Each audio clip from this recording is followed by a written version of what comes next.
So we've taken the two end plates off the axle. We've undone the securing nut. We've taken off the gear, then pulled the bearing, which was quite tight on the shaft, and then we pulled the shaft out like so. So now we're left with this unit, and as we said before, the reason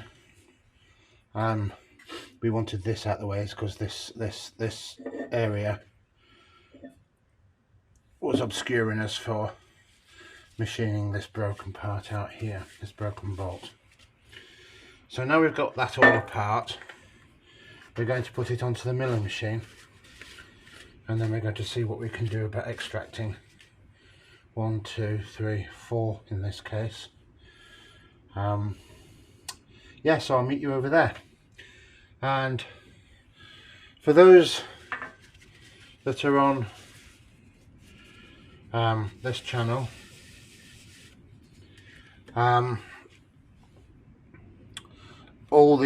decided to split the videos into 2 different channels now, because I'm doing a lot of sheepdog training videos, and they're mixed in with the machining videos, which I know some of you are here for. So I'll leave a link below where you can find the machining videos, and I'll be posting all of those over there from now on.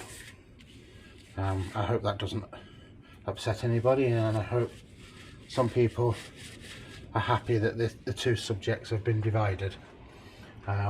Yeah, that should be a lot better for people to find what they want. So anyway, so the machining channel is elsewhere. Look at the link below, and you'll see the whole series of this being done in due course. It's not up yet, but it will be in course. This is a part of an industrial mowing machine. Anyway, thank you for watching.